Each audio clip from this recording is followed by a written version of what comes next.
Welcome to On Top of the Covers, a weekly podcast by Orlove dedicated to all the, as I always say, the creative visionaries, the entrepreneurs, artists, makers, disruptors, all of you who are willing to explore your creativity in how that's going to contribute, in this case, to the culture of music, but also, define your own path, if you will, right?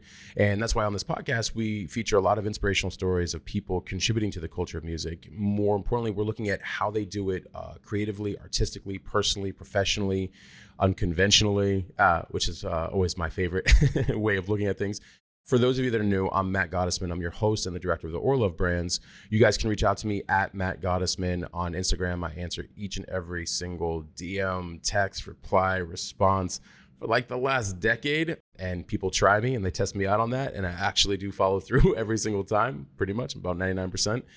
But grateful to have you guys here as we, as many of you know, we look at music as this commonality amongst all of us globally, and it's always been a bridge, something that's brought us together, right? And so we look at that common bond, and we want to open up conversations of art, contributors, unconventional paths to success, their missions, all these things. So we're going to dive right in. I have another incredible guest today, Marcus Barnes. He's a seasoned journalist and author, and we're going to be talking about having grace, self-compassion with your journey. I know a lot of you as creators are in the thick of things, and this will go really well with some of our other topics that we've been recently talking about here or that are coming up, because it's a marathon, not a sprint. But sometimes we treat it as a sprint because we're just wanting to go, but we can burn out.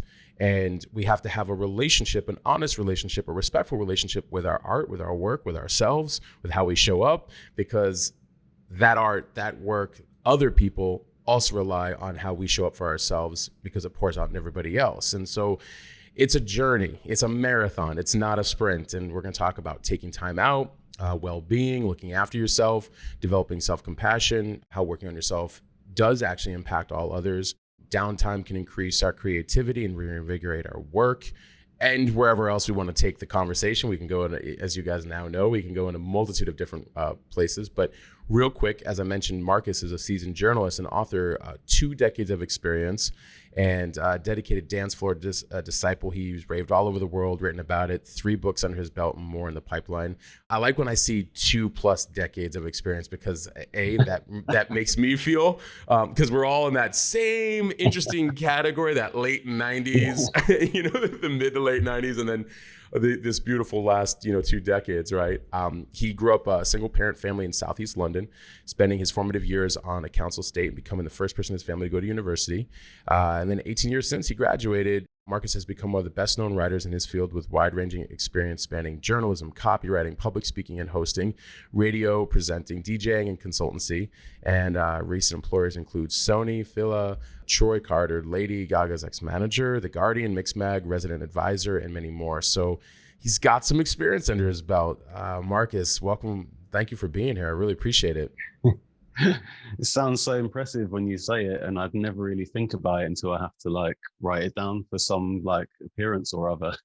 Right. Well, and I always say it's interesting because when you're the creator, when you're the writer, when you're the person, the innovator, we just go, and it's not until somebody else kind of almost weirdly stops us to celebrate us for a moment, there have been a few things along the way, because we're always kind of moving, and especially if you're really into, bettering yourself along the way, and you're like, all right, thank you. And then we just keep moving. So grateful to have you here. And, I mentioned before the show, very unconventional in terms of normally people do rapid fire questions at the end. Not us, not me, not happening. I like doing them at the beginning. And it's a fun, exercise and just kind of like an icebreaker, not between me and you, but more so to the audience, interesting how he thought through those. So if you're ready, we're going to start. Yeah. All right, let's do it. So question number 1, if all music is wiped away from the face of this earth, I don't know, Armageddon or just it's done, and you can save only 3 albums to listen to for the rest of your life, what would they be? Larry Heard's Love's Arrival. NERD, In Search Of, and what was the third one? Caliber, and it's called Planet Earth, and that came out couple of years ago.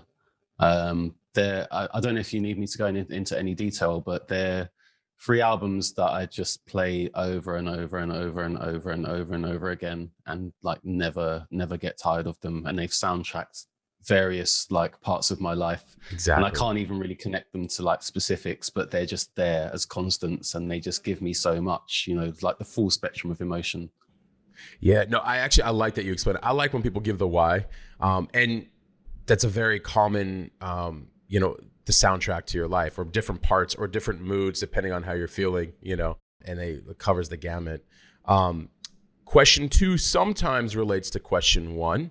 I've seen it go either way, but name an influential person, living or non-living. And I always like to remind the audience, especially the guest, you can go as far back as you want. You can go like to the, Noah, if you wanted to, or I don't know, or Da Vinci or whoever. But who, if you could interact with somebody for one night, who would they be and why? It would actually be a man by the name of S.N. Goenka, who is the guy who helped to proliferate Vipassana meditation around the world. And when I did my first Vipassana, they play like a video discourse at the end of every day, and they're quite dated. They're probably from like the early 80s. But I didn't find out that he had passed away several years prior to my first course until the course came to an end. And there's like a presentation of all the different teachers. And he is kind of like the last teacher that sort of proliferated it all around the world. And everybody that now teaches at the centers are deemed assistant teachers. So they're the assistant to him, even though he's no longer around. So I'd love to spend the night with him. Right. I feel He's like had that. such a Oh, profound go ahead. effect on my life. I bet that conversation would be such an inward, like the masters have a way of saying smaller amounts of words but so impactful that just resonate highly. I can imagine that would be an incredible convo. Comes across as such a profoundly, inherently joyous person, and I'm sure it's because he's obviously mastered this technique and gone beyond where a lot of us have been in terms of looking at ourselves and looking at the world. I want to get into Vipassana actually during this, because I think it'd be a very helpful tool. It's just as full disclosure, as I told Marcus before the show, I have not done it yet. Quite a few friends that have, so we'll talk about it as a meditation here in a little bit. Question 3. In your opinion, what's the best music-focused film of all time for you? And I want to preface that it can be a documentary, it can be like fictitious, it doesn't have to be real, but music was like somewhere in it is its core foundation, So I haven't seen it for a long time, but this is Spinal Tap. Yes. Because it says like, and actually the last time I saw it was before I even got involved in the music industry. But there are I work in electronic music, not rock, but like there are so many things where you just go, that's literally like, it's satire, but often like real life is more satirical than the satire itself. So yeah, I'd go for that. It's a brilliant film. I haven't seen it in a long time. I've only seen it twice. And you're the second person to bring that up. But yeah, it's this mockumentary, if you will. But a lot of interesting notes on the industry itself. So definitely. So, and then the fourth and final question: what is an important, like a book, a podcast, an Audible, a blog? It can be really anything. A person that has helped you navigate your creativity and passion. So I find myself mentioning this book a lot when I'm speaking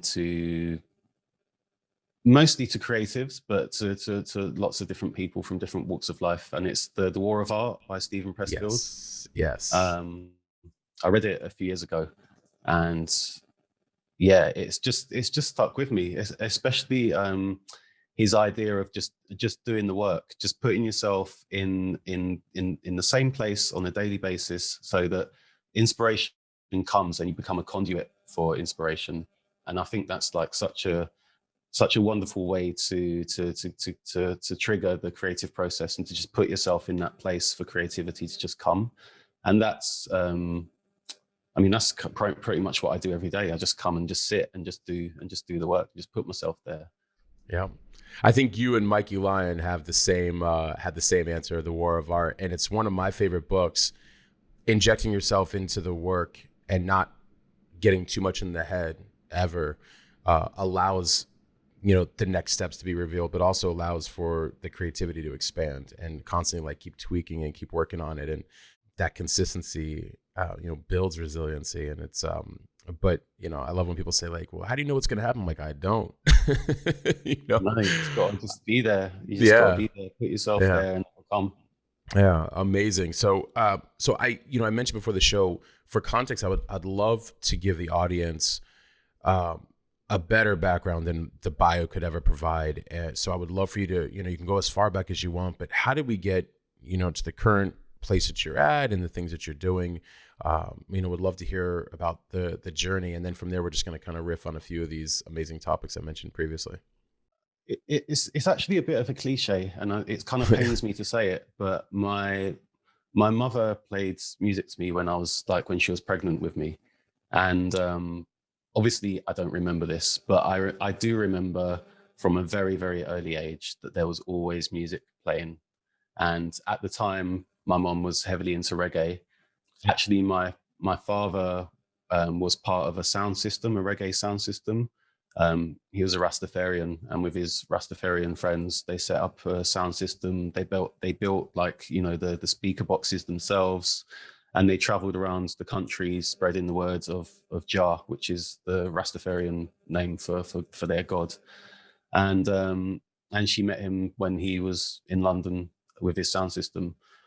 So, you know, I guess I'm the product of a relationship where music was actually fundamental to that.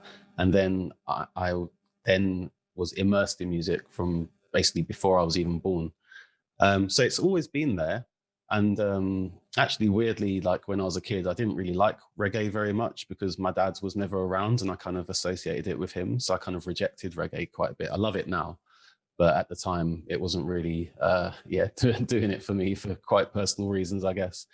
But when I got to my teens, I started listening to like rap, Jamaican dancehall, and then I got into jungle and drum and bass, which was where I really found like my identity. I really sort of I loved rock music when I was a bit younger, pre-teens, and I guess the energy of jungle and drum and bass really resonated with me, teen angst, etc., etc. And that's where I really started to form my identity, was through jungle and drum and bass, electronic music. And I was just deep into it throughout my whole teens up until it's like say the mid 2000s, and then I was listening to other stuff as well. I was listening to quite a lot of hip hop. Started getting into garage and R&B and stuff towards the end of the 90s, early 2000s, and house and techno as well, and lots of other stuff. You know, just like there's always other stuff floating around. I've always been quite sort of eclectic in my tastes, but I never really had any ambition I didn't even really think about the music industry, you know, quote unquote, Right. um, or had any ambition to be a musician. I mean, I had a keyboard when I was about 8, but it was just, you know, something to play with rather than like trying to make music. And yeah, I mean, I didn't even really envision being a journalist either. It's all happened quite organically and quite sort of unplanned. And I obviously had ambition to be something and to do something with my life, but never had like a solid idea of I'm going to be a music journalist. And I often sometimes now find it a little bit, I sort of beat myself up a little bit sometimes when I read or listen to interviews with other music journalists, and they're like, oh yeah, I was reading, you know, like Rolling Stone when I was in my teens and I idolized XYZ music journalist, because it was never really like that for me.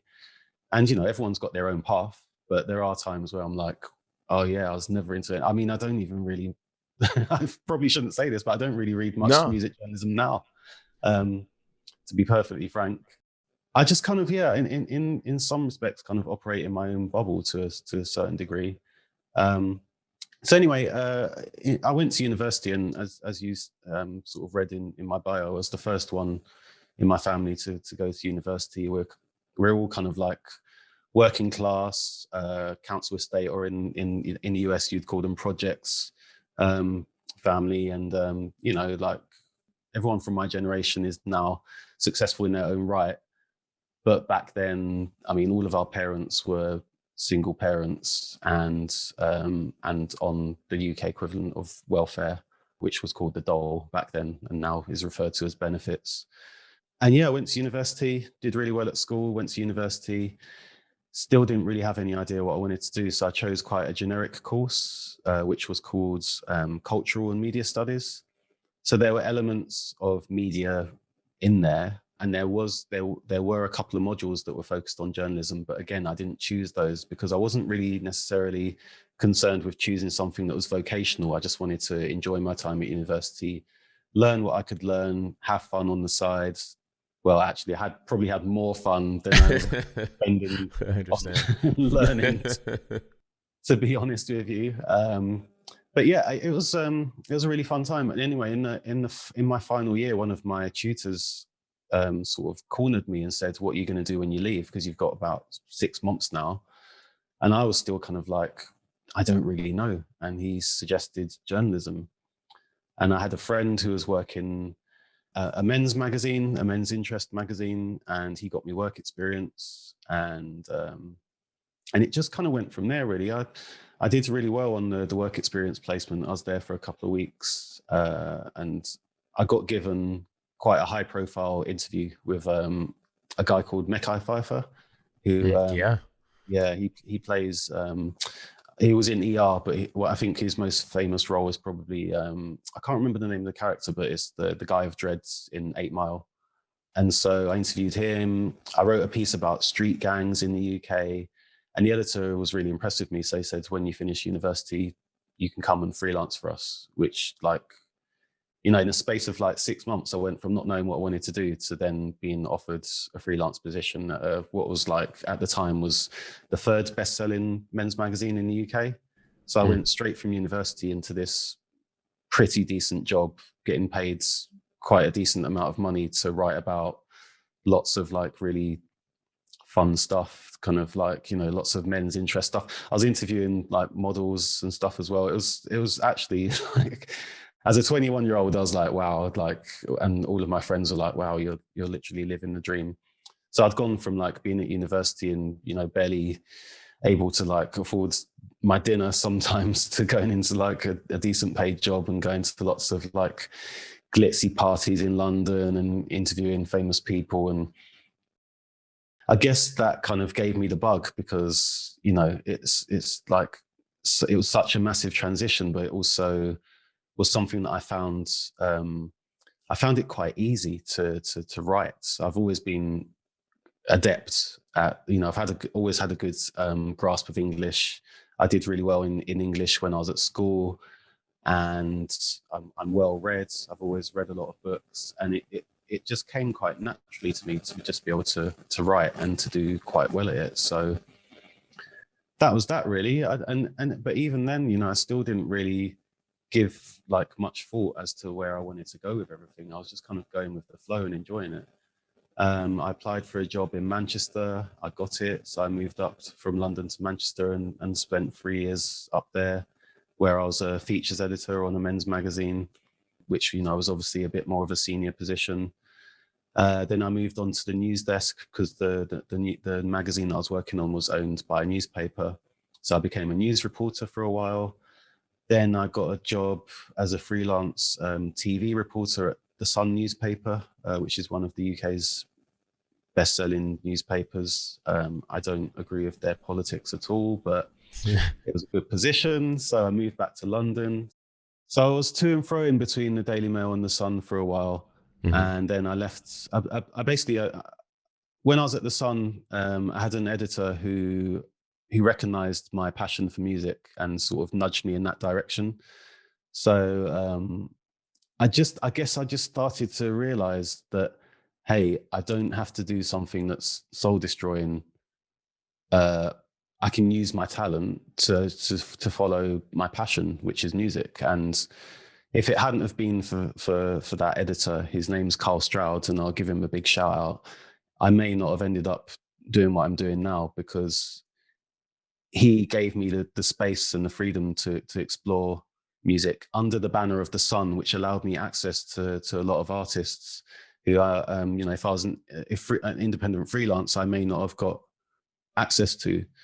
And that, again, similar to when I was working at the men's magazine all the way back when I left university, that gave me the bug for writing about music, and also trusting in my ability to write about music. So I set up a blog on Blogspot. Who remembers that? In like 2010, I think. And I mean, the only people that followed it were like a handful of friends, but it was just a space for me to just write about music freely and really really explore that passion. And then I really kind of fell in love with house and techno. Went to Ibiza in 2010 as well for the first time, and that really got me excited about house and techno music, more so than I'd ever been before that. And yeah, I was just getting really ground down by working at the Daily Mail, and there are occasions where I don't even really like talking about it, but I think it's important for people to understand this. So I'd be rotated, for example, I'd be put down for like 7:30 in the morning until I think it was like 4:30 in the afternoon. And then I'd come in the next day at 7:30, and my boss would be like, "What are you doing? You're late." And I'd go, "It's 7:30." And they go, "Oh no, you were down for 6." And I'd go, "What? But I was down for 7. I checked yesterday before I left." And they go, "Oh no, we changed it after you left." And stuff like that would happen, which was like doubly frustrating because I already wasn't enjoying the job, because I was writing like celebrity gossip. And you just start to realize that, even though we kind of idolize these people and put them on a pedestal and barely ever enter their bubble, they're still human beings, and it's not right to write horrible things about them. And I was writing a lot of horrible things about them under the banner of the Daily Mail. So a combination of things not really being very nice there in terms of the working culture, but also the fact that I was selling my soul for however much money I was being paid. And then in the background, this thing of I could be writing about music rather than being nasty about famous people all day long. So I didn't really have much of an idea about what to do besides I'm going to try and be a freelance music writer. And I didn't really know anyone that was working in music, and had a few PRs that I'd sort of made contact with via the Sun. But yeah, I just jumped ship, and it was jumped off the side of the cliff and just thought, I'm going to flap my arms as hard as I can and hopefully I'll fly. And it took a little while, but I met somebody who was the blogs editor at a newspaper called The Independent, and she gave me a blog, and she said, "You can do whatever you want with it." So with the clout of The Independent, I just started approaching all the DJs, PRs of DJs that I loved. Managed to get a lot of high profile DJs, did a lot of really good interviews. A lot of them got shared by the DJs themselves on social media, but also platforms like Resident Advisor were sharing a lot of my content as well. And it just, in a matter of months, it snowballed very quickly. And I established my reputation very quickly as well. And so that was like 10 years ago, actually, exactly 10 years ago. And since then, it's just been a total blur and whirlwind of high profile interviews, getting very prominent positions at magazines. I was the techno editor at Mixmag for a number of years, traveling all over the world, appearing at conferences, going to review festivals here, there, and everywhere, writing about clubs, and just becoming, what you might call a face, which is something that kind of like pains me to say, because I'm not arrogant enough to say like I'm well known, but I do know a lot of people, and a lot of people know me. And I partied a lot and met a lot of people in green rooms and in numerous other kind of places where we get up to mischief and stuff. But that's in a lot of those places where you form the bonds and the professional bonds that have got me to where I am. And yeah, here I am now, 2.5 years sober, with a absolute ridiculous mountain of work behind me, and still actually probably having like the busiest time of my career so far. And I've been writing for like 18 years now, so I can't be anything but grateful for the fact that I'm still here.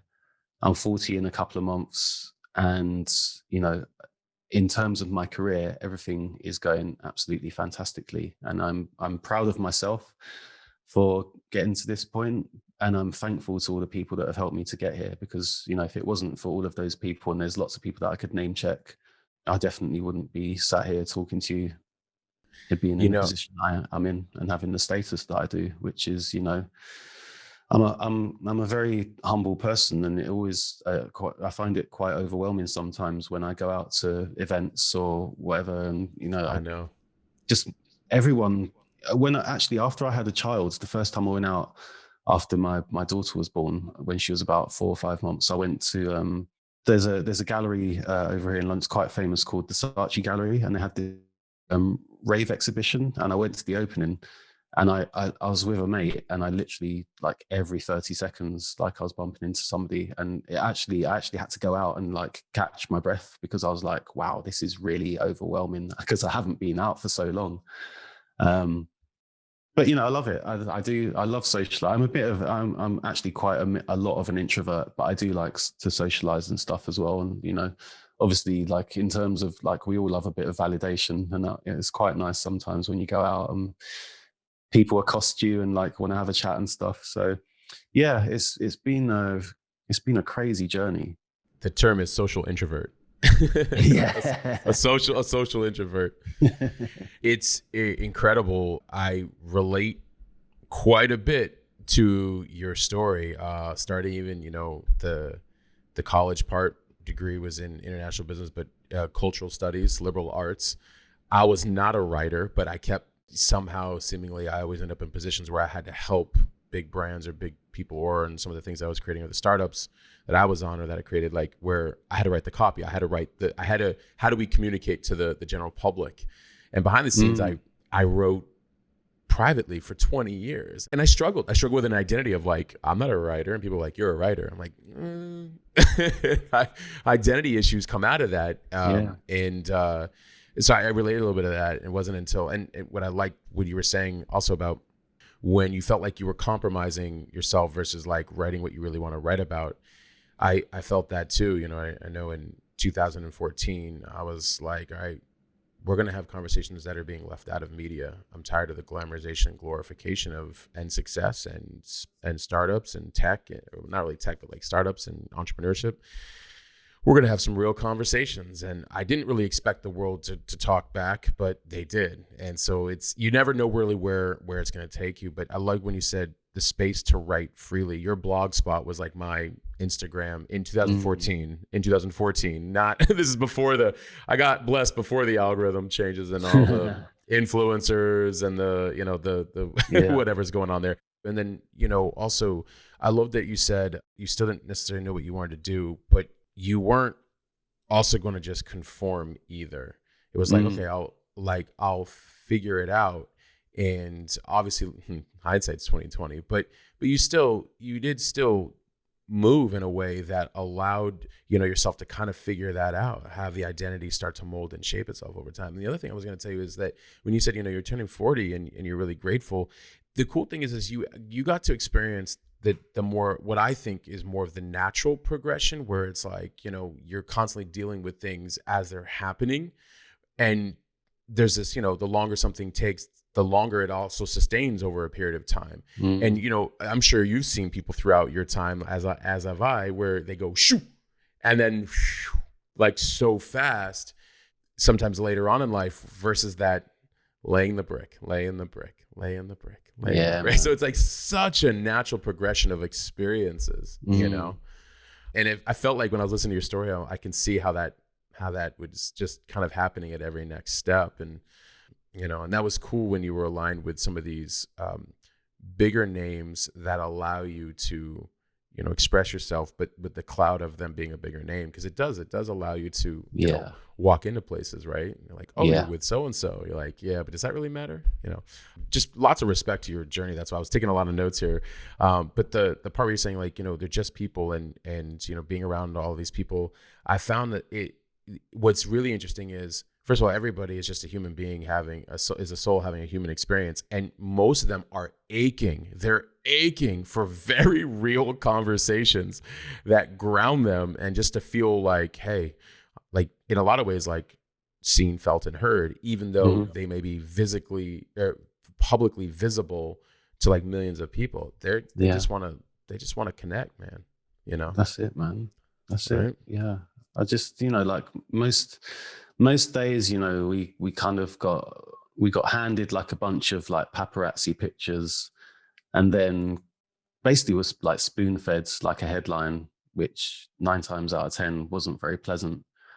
And then you just spend like half an hour, just like, just laying into this person. And what have they done? They've done nothing wrong. They're just famous. And that just means that they're like open season, it's just really unpleasant, man. And it's, it still goes on today and people lap it up in their millions, but it just did not sit well with me at all. And, had I been, I guess if I had maybe had a bit more like strength of character, I would have left a lot sooner. But at the time I was just kind of like, I need to earn a living, which was, it's not a very pleasant excuse for that. But, I left eventually, and I'll never go back to doing that. On the subject of grace, though, it happens. It clearly happens, because there's this kind of balance between I know what I know internally, and I know that everything's going to be okay, but that also requires sometimes a level of faith or a leap of faith. And look, the uncertainty is not always easy. It's it's difficult for most of us. I think people who even see us as risk takers are like, oh, you handle it so well. I'm like, no, I really didn't. But I didn't feel like I had a choice, so I would just try. But there were moments that, like, you consulting gigs or things that you're doing that you're like, you're trying to figure it out and you're trying to make a living while you're also trying to like grow yourself. And I feel like, especially more last year and a half, maybe not people like us per se, because we've kind of already been through some of these things earlier on, but I feel like a lot of people are kind of reaching that, like, oh, I feel like they might have compromised in certain areas, whether in jobs that they didn't really enjoy, or that were compromising their integrity, or even taking a stance on certain things just because. And I think that they're just now kind of realizing, like, okay, like I have to address what's that inside that's making me want to do something else. So I think there's definitely grace in the process, because the uncertainty is uncertain, and it's but it's beautiful. Like, because look at your life, like you said, like the last 10 years, look at the run, and like you're like, I'm the busiest I've ever been. Yeah, I think when you step into your thing and your lane, you start creating it a certain way, man, like here we are, Yeah. 100%, man. Right. And then, more recently, with as busy as you are, you took a little bit of a mini break. Did you, right? More recently? Yes. How was that? I took the whole of May off. Nice. Which I've never done before in like the whole 18 years of being in employment. Never. And it was definitely, it's one of the best things that I've ever done. What prompted that? And I would love for you to talk about the shakiness before probably doing it. I mean, because it's like I did almost 3 weeks in Brazil for meditation and down in Abadania in 2018.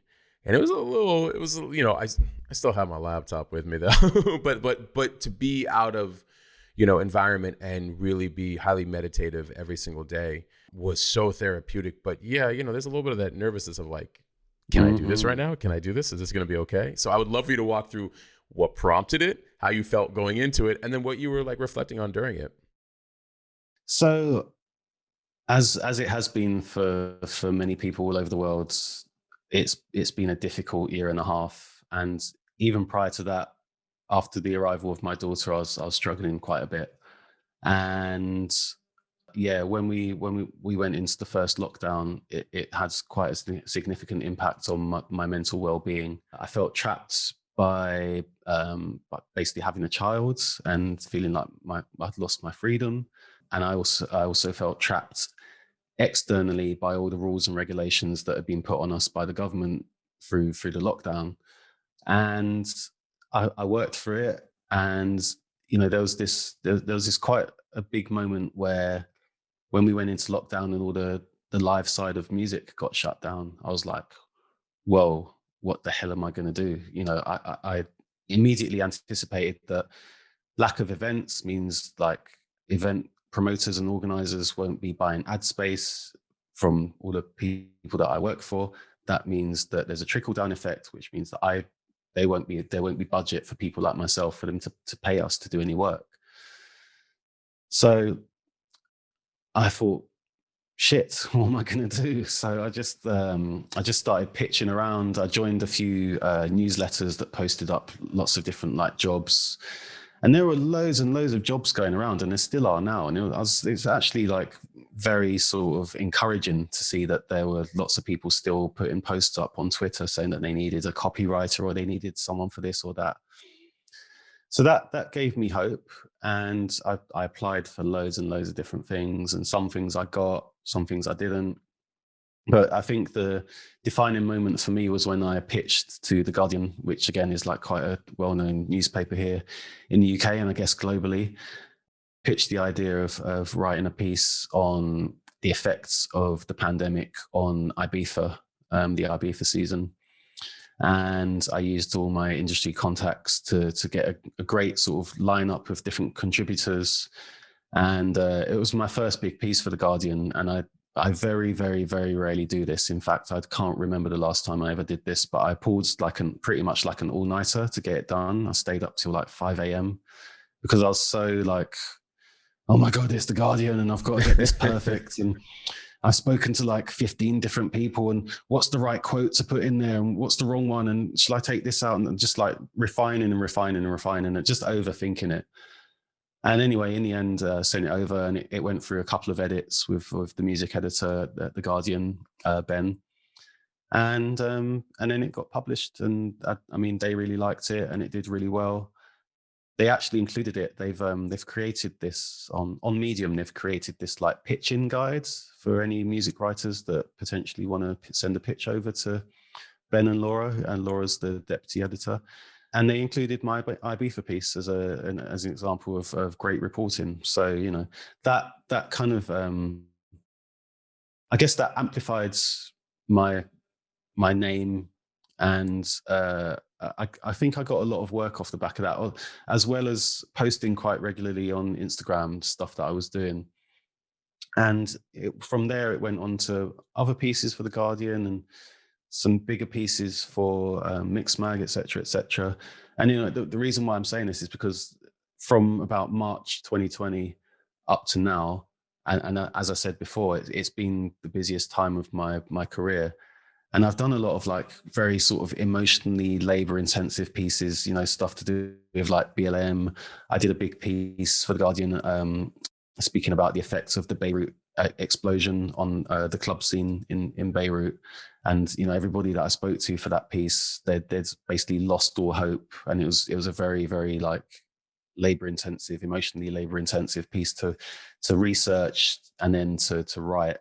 And one of the people that I spoke to was like quite a close friend of mine who was like, basically I've given up and I don't have any hope anymore. And it was really difficult.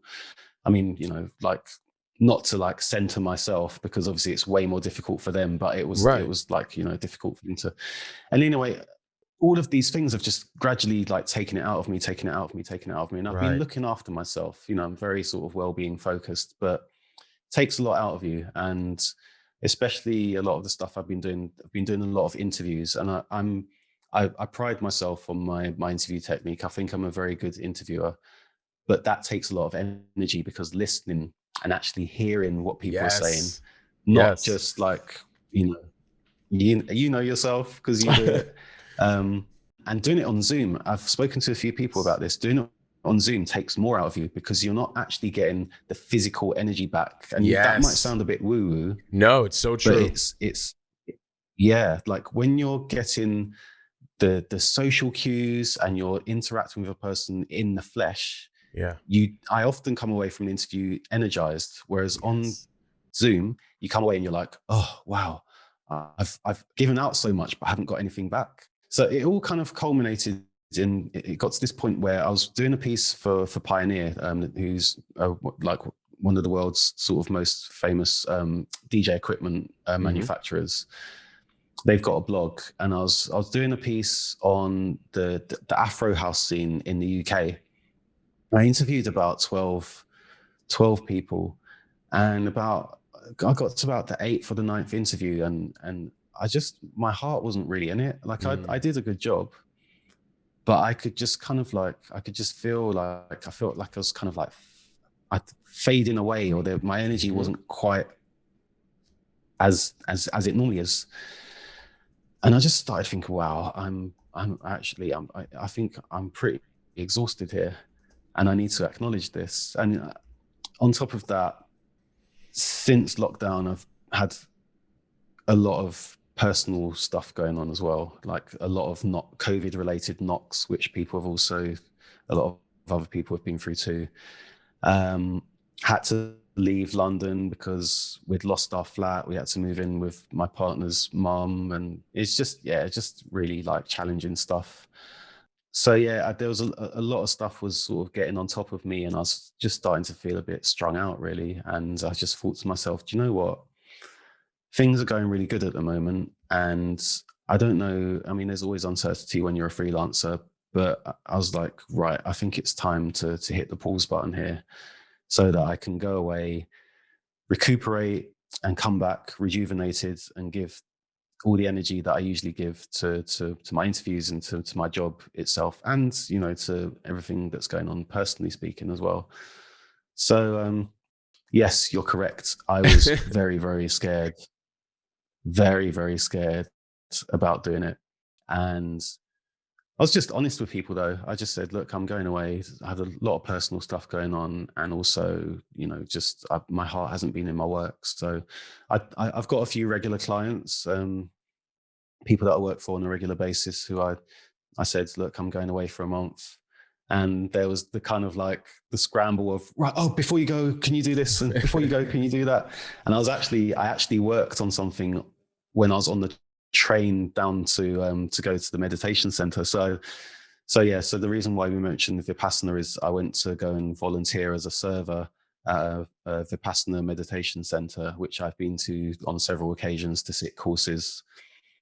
And yeah, that was something that I was in a men's circle, an online men's circle, and the guy that runs the circle basically heard me mention Vipassana twice, and he's sat a couple of courses himself. And he was like, oh, I heard that they might be looking for long-term servers. So why don't I send you a link and maybe you can investigate and see how it works out for you?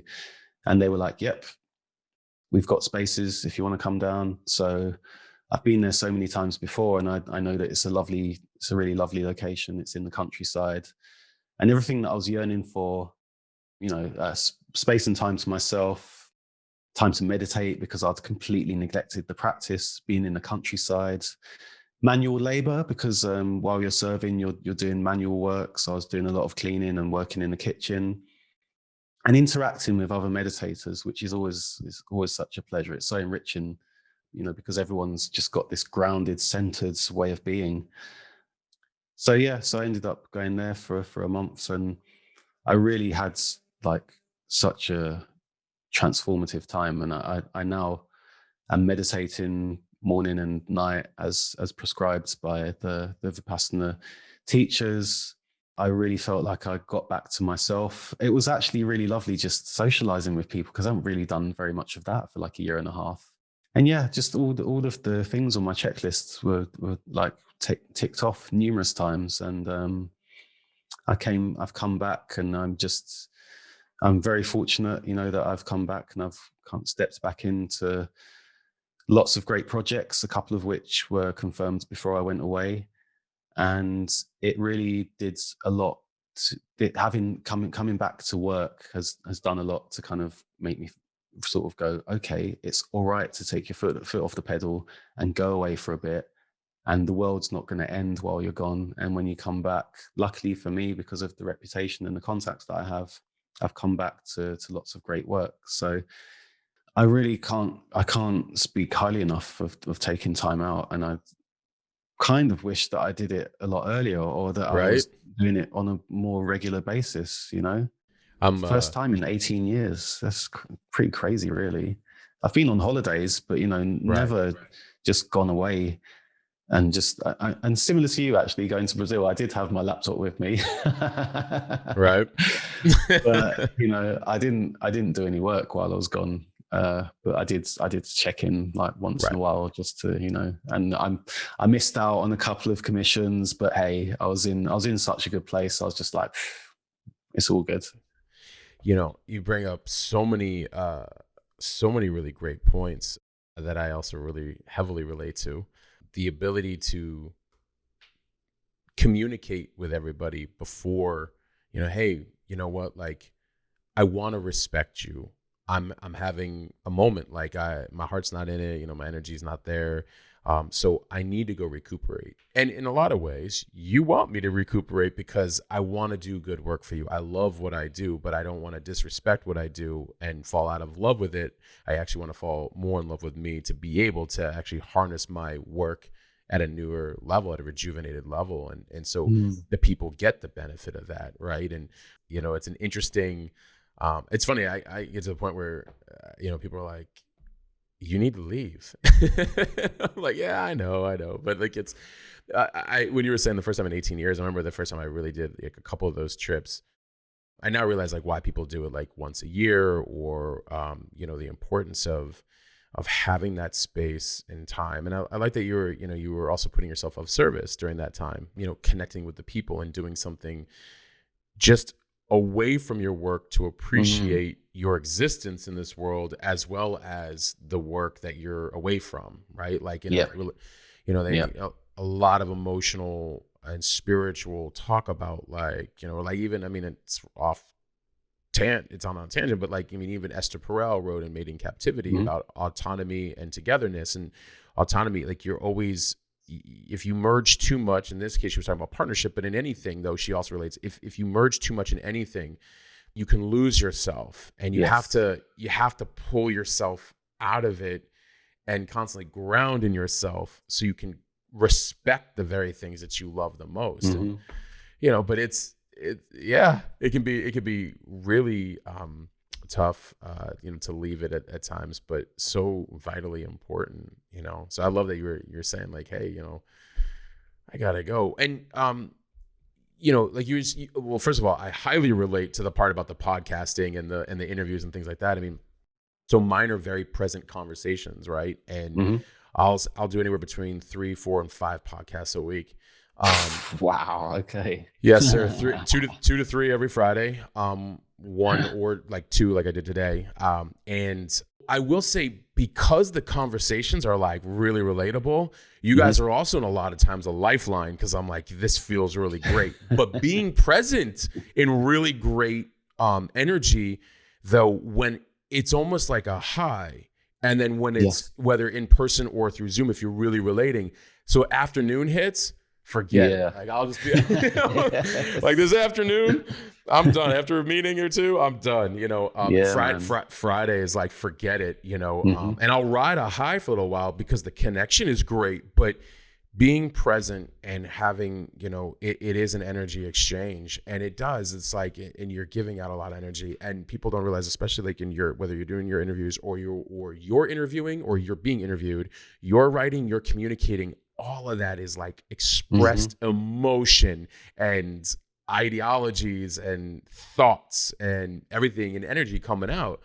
Yeah, you're gonna feel drained after a while. You Yeah, really are gonna man. feel drained, right? Yeah.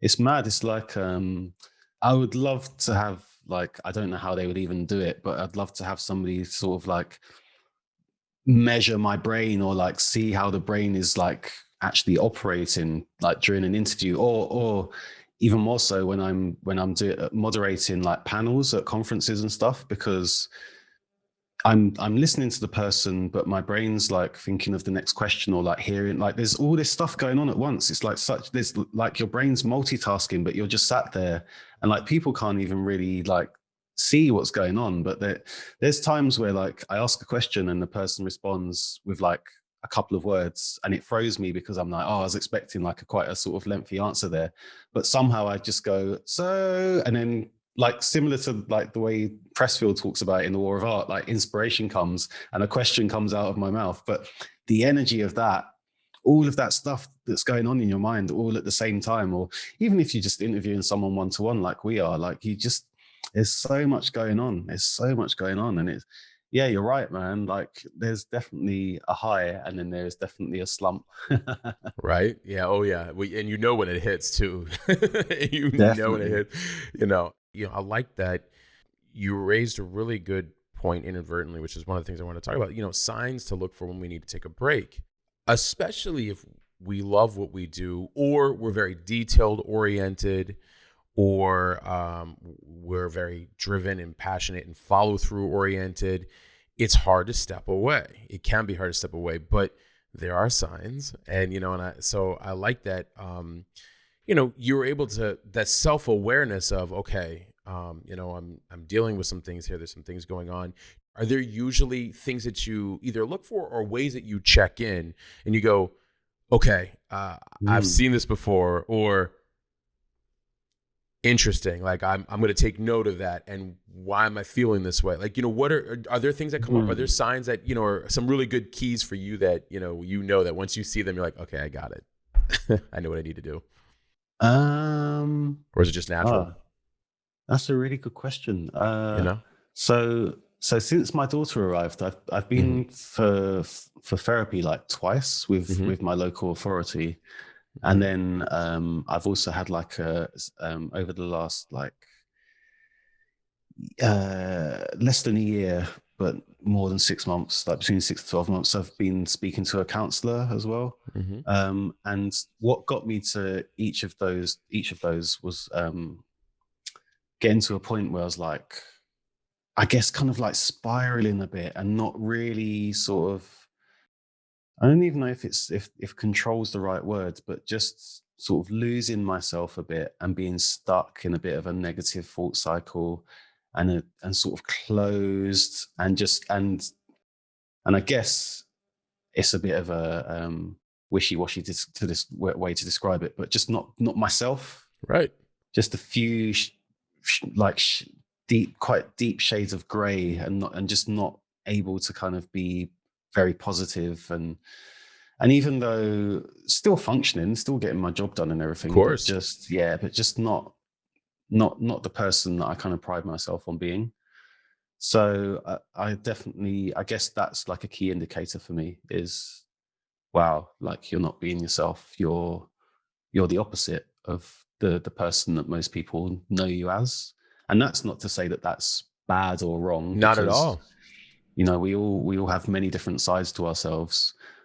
But I definitely think that when I'm devoid of happiness, and my energy, I'm conserving my energy for particular things, which are work, my daughter, and probably not very much else really, then something's wrong, because I'm obviously like not able to like give my energy to other things that are also just as important. So I think that that's definitely a key indicator is not being myself. And the reason I'm not being myself is because I'm trying to conserve energy that I need to just look after myself. And it's like that. I'm even doing it physically, but like this hunched up, closed up, actually probably not very pleasant to be around person, which is not what I want to be. So when that's happened, I've gone, right, I need to deal with this somehow. And it definitely hit a peak probably through like January to like the time I decided to take a month off. I definitely was not feeling myself at all. I was very unhappy, especially in my domestic situation. And so a break was needed from work and domesticity and everything else, and just to get away and just to rediscover who I am and give myself what I need. Yeah. Energy management and maintenance is vital. And you bring up a very good key point, when you said it's not necessarily bad. It's not when, if you're, so most people say, oh, well, you're the same online, offline. I'm like, yeah, I'm writing and I'm being exactly who I am. But there are moments where I can be in my head. I can have given away all my energy. I could be running on steam. And you'll see it in some of your behavior, or some of your thoughts, or some of your, like, these are signals that if they're not starting to line up, Mm-hmm. and you're not being the very essence of the things that you believe in the most, yeah, a pause is imminent. It's definitely needed, because I'd rather not compromise the way of being and the leadership of being holistically me, wholly me. And so if I'm not, that's a great indicator of, like, I got to pause, because if I'm not following through on the very things that I believe in for myself, that's an issue. And Yeah, it's a great signal. It's like, it hey, like, is. no one's going to argue with you on that. Like, hey, like, I'm not operating at my best at the moment. Mm-hmm. I need a minute, and I Yeah, mean, yeah, and the best will, the good ones in your life will respect that. And some may be pained to hear that, I mean, but, like, ultimately I'm like, but you want me in a better place, I definitely think that there's those type of signs are, like you said, am I not fully in my authenticity? If mm-hmm. I'm not fully in my authenticity, what needs to change, or where can I step back to make that change? And Yeah, that's a huge indicator, man. And, yeah, yeah, I yeah. remember we first started talking through email around that March, Mm-hmm. April timeframe. And you're like, if it's okay. And, Yeah. and it's funny because I'm pretty good with energy. I felt you through the email. I'm like, man needs a break. Like, but I also, I get it. And I know, like, I could actually feel, I'm like, oh, I know what that one's like. Yeah, man. I know what he's going through. I'm like, not a problem. You got it. Here's another time if you want, Yeah, thanks, man. I really appreciate that too. Yeah. Yeah. The thing I'm thinking, just we're talking, Yeah. it's not just a case of, oh, I'm not having a very good day and I'm not feeling myself. Right. It's like a consistent Yes. daily feeling, like, and it's like, I mean, I would wake up early, go and tend to my daughter, get her dressed, take her out for a walk, and do all of the practical things. But there's this underlying feeling of not feeling happy. And it's not just like, oh, I've woken up and I've got a hangover, or I've woken up on the wrong Right. side of bed, or I've had an email that's like thrown me or whatever. It's a consistent over quite a prolonged period of just still having this unhappy feeling. And then it's like, now I really understand that I need to fix something here, or just give myself some time just to get my energy back. It's So it's true. quite simple, but it's also not that easy to acknowledge sometimes. Yeah. Like, I'm quite a sort of strong minded independent person who's been operating independently for a long time. And as you say, man, you get caught up in your work.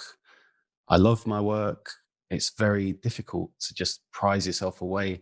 And even, like, especially for men, like, even just saying, like, I don't feel very good, so I need some help, Mm-hmm. man. Like, Mm-hmm. simple things like to say when we're having a conversation like this. But, like, like, there was so many times where I probably should have just said that, but I just didn't feel like I had to, because my pride as a man, or my independent nature, or whatever it was just like, nope, carry on, carry on, carry on.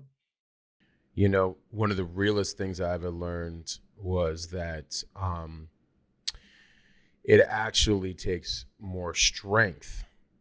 And no, actually, I'm leading like a man through strength and courage, because I'd rather deal with how I'm feeling than just carry on and suppress it. Hmm. And once I realized that, there would be no previous generation or older generation. I mean, I get it. I think I learned a lot from older generations, and I learned a great deal from my family, God bless, to speak up. But I think that came from previous generations, where they couldn't always have those kind of conversations. They're Mm. just like, buck up. And I'm like, but I want to learn.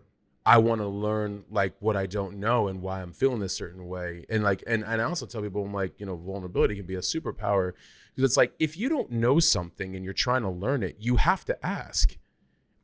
I mean, I love, everybody seems to want wealth. Everybody seems to want a good body. But if you don't ask, people who know how to manage money or nutrition or your body, like, if you can't say I need help in these areas because I want to know more so I can better myself, well, that's being a man, in my opinion. That's like stepping up and being a man. But once that clicked on, then I didn't care anymore what people might have thought. If they're like, oh, what? You don't have it all together? I'm like, do you?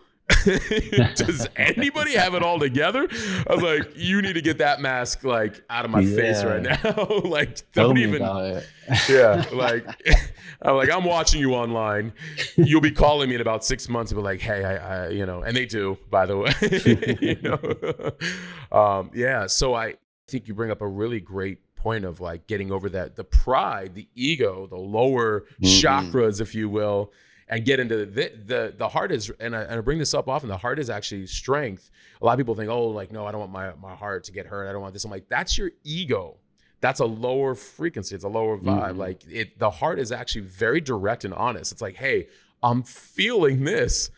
I'm not saying it's your fault, but I'm feeling this, and I need to do something about it. And either can you help me? And if not, can you just kind of put on pause while I go get help over here? And that's the realest thing you can do is be yourself and honest, Yeah, I totally hear that, man.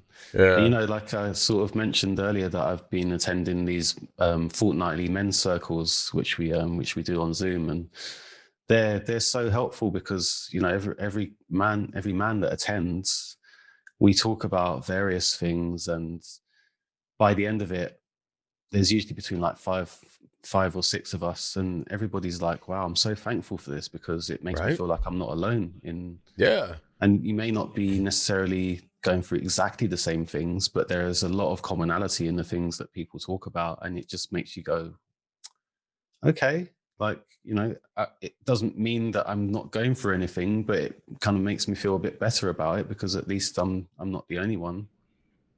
Absolutely. The sheer utter relief from openness and honesty is like so expansive, both in partnership and in friendship and in business. Like that openness of like, hey, here's what's really going on. Here's what how I'm really feeling, allows the walls to come down of other people too. And by the way, some aren't as accepting and aren't, may not be. I'm like, and at least now I've developed a relationship with myself to be like, may not be for you, but then this organization or this area or whatever would not be for me anyway. So like, we're cool. Yeah. I'm an independent, so it doesn't really matter. But it's like, and we're doing some cool stuff over here, with Orlove and everything. But like that openness is very like, cool. Like, I respect you. Yeah, I respect you. Like, thank you. Like, what else you got? Like, actually, I was also thinking this and feeling this. Have you dealt with that? Like, I have dealt with that. And then now trust grows, and trust in that, in friendship, in partnership, right? In business,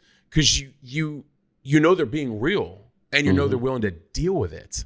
So that's where there's a lot of good stuff in there. And the circles, the men's circles that are, I know quite a few people in them, and they bring me in. Sometimes they're like, hey, you want to talk with us? I was like, yeah, let's do it. Like, like, what do you want to know?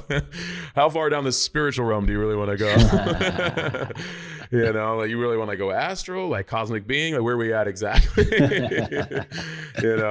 So you're back from this time off. You came into work, which, by the way, I thought was I think this comes with older experience of, I'm going to go away, but let me have a few of my things in order so that I can go away and enjoy it without the anxiety, preparation, if you will. And then I know that I'm coming back to some things. Doesn't mean that they're certain, but at least I'm coming back to some things. I feel like when we were 25, we'd be like, that's it, I'm out. And there's like so much uncertainty. And then you go away and you come back and you're like, am I starting over again? Yeah. I like what you did I want to get my affairs and things in order so I can come back refreshed and even more empowering to the things that are waiting for me. So you did that. And now that you're back, what's going on? Like what's coming up that you're really excited about, and some things that you're working on? I just I've never done anything like this before, but there's Perfect. a guy, there's like an there's like a one of my actually somebody who's really helped me along my way the last few years, a guy called Roman Tago. And I met him when I was working. He was working at Deezer, and he got me some work there for a while. He got me in to cover the UK and Ireland editor at Deezer, which was quite a sort of prominent position. And I ended up working there on and off for a while. And then I worked there for about 4 months while the position was vacant. And Roman now works at Sony, and he's given me a couple of bits of work because he's kind of like director of content there.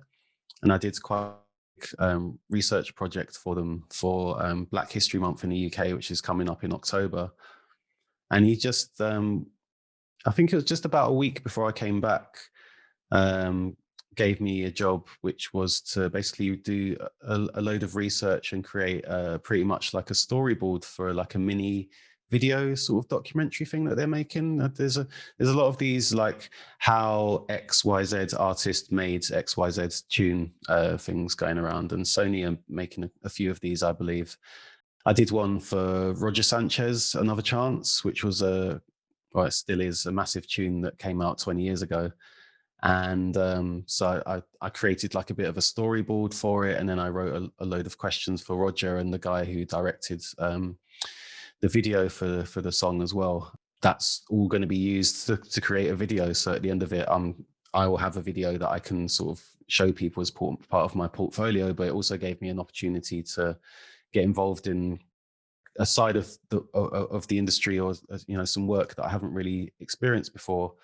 And it was really lovely that Roman gave me that opportunity, given that I obviously have lots of experience of writing, research, and dance music, but haven't done anything like that before. So that was really exciting. I really enjoyed doing that.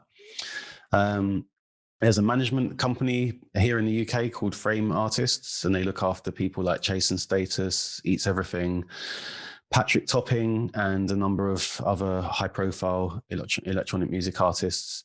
And they have just asked me, well, actually, this was one of the ones that was secured before I went away, to update all of their artist biographies for their whole roster. So some of them needed a brand new one, some of them needed to be updated and refined. And that's involved like a number of interviews. And I think there's about maybe like 8 or 9. And I've been working on those over the last couple of weeks. And then various other artist biographies. I've become a bit of a go-to person for like PR companies and management companies to do biographies for artists. I've lost count of the amount that I've done now, but I've done quite a few. And I've been doing quite a few over the past couple of weeks. And I've got a piece coming up in The Guardian. I think it's going out this week with a brilliant artist called Sherelle, who describes herself as a big black dyke, and she's amazing, man. She plays like mostly like 160 BPM music, sort of jungle footwork, and she's just rocketed to fame over the last couple of years because she had like quite a sort of infamous Boiler Room appearance. And so I met up with her quite recently. We sat down and had a chat, and it was a really lovely chat. So I've just written that piece. That's like a relatively short artist feature for The Guardian. It's like 800 words, which isn't huge, Right. but is still like significant. So yeah, it's just lots of like, and even like over the last couple of days, I've had a couple of bits and pieces of work come in, like more sort of biography orientated stuff. So yeah, it's going really well at the moment. I'm just, as I said before, I'm so grateful that I've been away for a month and I've come back to some really good, meaty, enjoyable stuff. Well, in what better way, when you're talking about the biographies too, the beauty of a writer is the ability to express yourself, and artists can express themselves as well. But I think sometimes they don't always know how to verbalize it, unless it's coming through their lyrics or their instrumentation or whatever it might be, or just their painting, but they can't always verbalize it.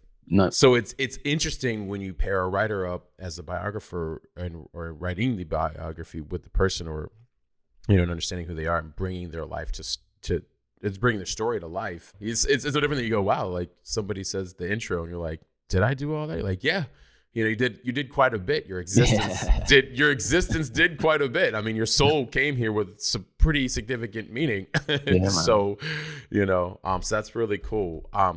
Where can everybody connect with you online and like get in touch with you? Whether they want to, contact you, whether they're from the industry or not, or maybe they want to love and support your work. I know we have a lot of loyal people that follow us, so it's like they'll listen, they'll go follow you, and they'll start reaching out. But wherever online, where's the best places to find you? So I'm most active on Instagram and Twitter, I have the same handle on both, which is mgoldenbarnes, MGOLDENBARNES. I'm on Facebook, but I don't really use it very much anymore. I've actually been thinking over the last couple of days of maybe possibly leaving Facebook altogether, although I do have like quite a good sort of collection of people on there that, I don't know. I have to think about how I'm going to extract myself from that. But yeah, Instagram and Twitter are the main ones. And Instagram, similar to yourself, every DM that I get, I respond to. Right. There he is, M. Golden Barnes, right there. If anybody here, let's make sure that it's covered right so everybody can see. M. Golden Barnes, beautiful. Let me follow right now. Yeah, I like building the community. I think that's it's fun for me.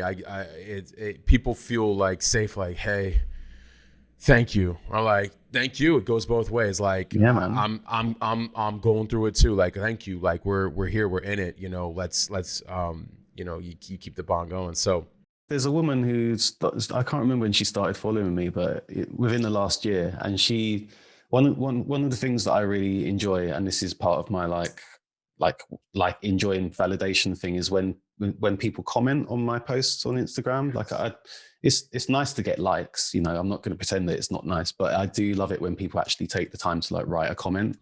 And she's commented on quite a few of my posts. So I just sent her a message one day just saying, thank you for interacting in that way. I really appreciate it. I'm very grateful. And it like, I like it. Like, thank you very much. And we've just been like, intermittently like having like a bit of back and forth here and there. And it's really nice. I never think of myself as being like a personality or having fans, but she's obviously like a fan of my work.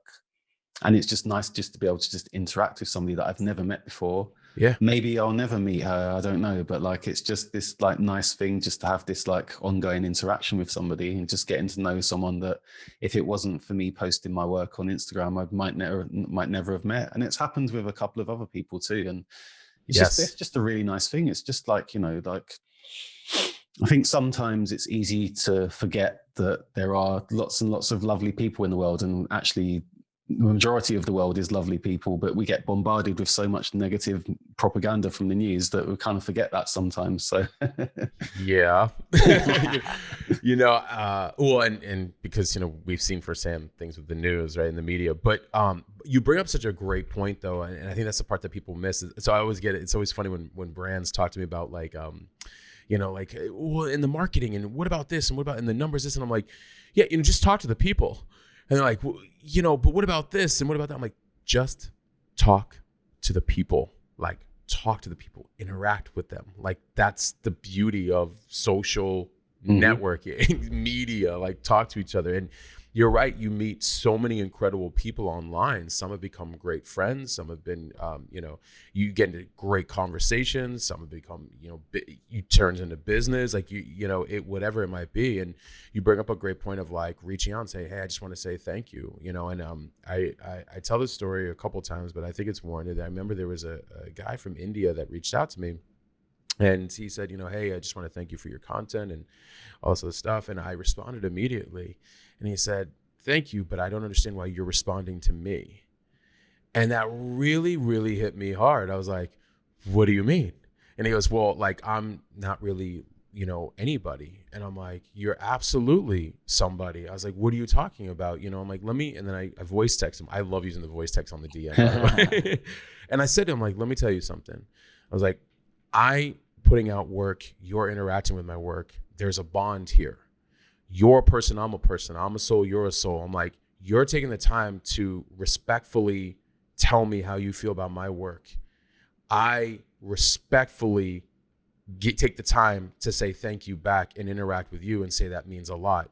That's an energy exchange. That's respect. Like, you're no lower, you're no higher. We're all on this journey. Like, and without that, is this thing on? Like, I wouldn't know if this thing is even on without the people interacting. Like, you know, and we're all connecting over common themes. So raise your head up, you know what I mean? Like, you're not lower, you're not any, like, of course I'm gonna take the time, you know, respectfully to say thank you. And it's interesting, you know, and it's interesting to see what it does for the morale of other people and the perspective that they hadn't even thought of. They're like, okay. And I'm like, yeah, raise your chin. Like, you know, we're all kings and queens if we allow ourselves to behave that way, you know? So yeah.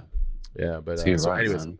I really appreciate you coming on the show. It's we did good, almost about an hour and a half, I think. I don't know how to check the numbers, but really, really, really appreciate your time. And everybody, they can just go to M Golden Barnes on Instagram, and from there they'll be able to go to like all of your, you know, your links and articles. Yeah, I've got a link tree. I've got a link tree on there in the bio. Yeah, I got you. Perfect. So for everybody listening, you can check out Marcus M as in Mary, M as in Marcus, M Golden Barnes on Instagram. That will get you everything that you need and really be able to interact with him. Yeah, he's got some really cool links in there on his link tree. So Marcus, I really appreciate you. I look forward to keeping up with you and staying connected. And probably at some point I will do a Vipassana retreat. So I will keep you posted. If I don't do one soon, I feel like my friends will be really pissed.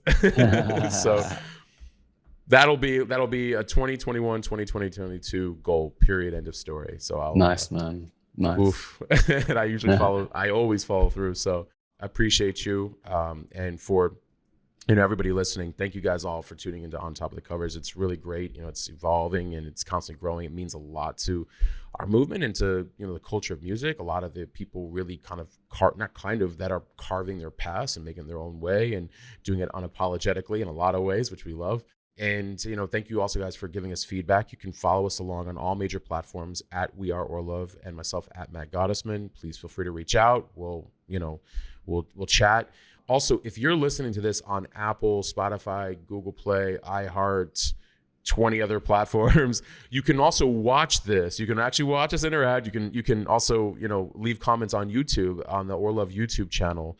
We do this every week. And so you can watch us interact. You can ask, you know, questions there. We're happy to answer anything. I'm happy to answer anything there.